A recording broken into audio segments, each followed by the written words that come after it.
Cyber crime ఈ పదం వింటేనే అందరి గుండెల్లో రైలు పరిగెడు పెడుతున్నాయి.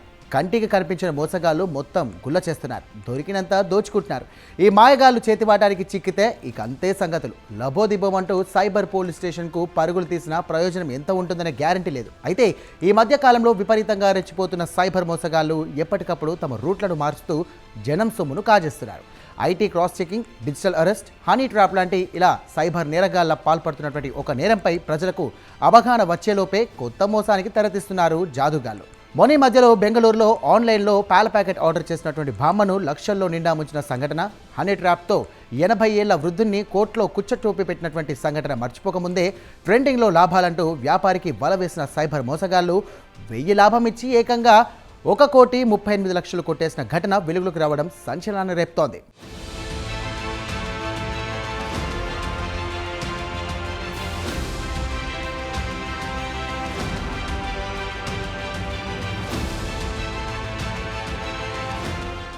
ట్రెండింగ్ పేరుతో సైబర్ నేరగాళ్లు హైదరాబాద్లో రెచ్చిపోయారు. మేము చెప్పినట్టుగా ఇన్వెస్ట్ చేస్తే లాభాలంటూ ఊదరగొట్టి బాధితుడిని ముందు గ్రిప్లోకి తీసుకొని తర్వాత 1,38,00,000 కొట్టేశారు.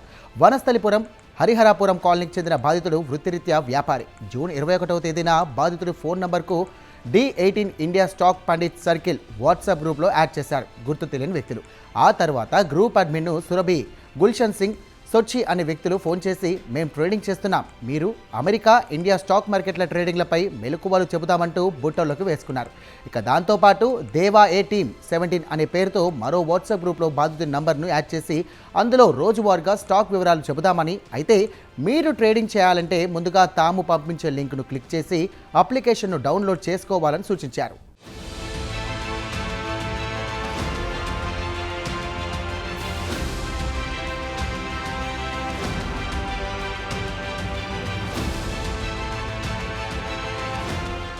అయితే వారి మాటలను పూర్తిగా నమ్మిన బాధితులు ఆ అప్లికేషన్ డౌన్లోడ్ చేసుకొని యూజర్ నేమ్, పాస్వర్డ్లు క్రియేట్ చేసుకున్నారు. అప్పటికే నెల రోజులు గడిచింది. జూలై 21వ తేదీన క్వాంట్లిన్ క్యాప్ ట్రేడింగ్ ప్లాట్ఫామ్లో 50,000 వెచ్చించి స్టాక్స్ కొనుగోలు చేశాడు. అందులో ₹1,000 లాభం వచ్చిందంటూ ఆ డబ్బును బాధితుడి ఖాతాలోకి డిపాజిట్ చేశారు. దీంతో బాధితుడికి వాళ్లపై నమ్మకం బలపడింది. మరుసటి రోజు ₹2,00,000 డిపాజిట్ చేయడంతో స్క్రీన్పై 4 లక్షల లాభం కనిపించింది. దీంతో లాభాలు మంచిగా వస్తున్నాయని బాధితుడు మరో 3 లక్షలు డిపాజిట్ చేశాడు. వెంటనే మీరు ఇన్స్టిట్యూషనల్ స్టాక్స్ కొనేందుకు అర్హత సాధించారంటూ నమ్మించారు. 3,800 షేర్స్ ఆల్అవుట్ చేస్తున్నామంటూ ఇక 8.5 లక్షలు డిపాజిట్ చేయించారు. వాటి వల్ల ₹17 లక్షల లాభాలు కనిపిస్తున్నాయి. 1.73 కోట్ల విలువైనటువంటి 7,080 షేర్స్ మీకు అలౌట్ చేస్తున్నామంటూ స్క్రీన్పై చూపించారు. వాటి వల్ల లాభం 3.5 కోట్లు వచ్చినట్లుగా నమ్మించారు.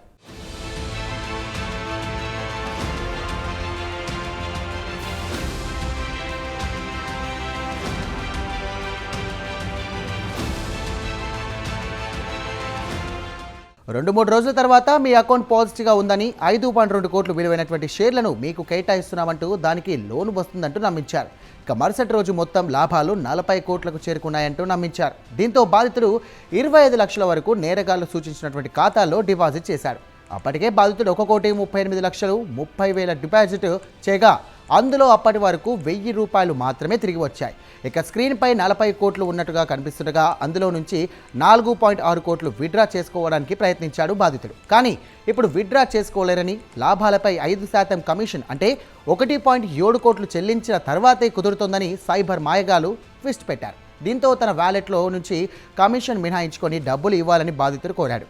దీనికి కుదరదని చెప్పడంతో వారి వ్యవహారంపై అనుమానం వచ్చిన బాధితుడు సైబర్ క్రైమ్ పోలీసుల దగ్గరికి పరుగులు తీశాడు.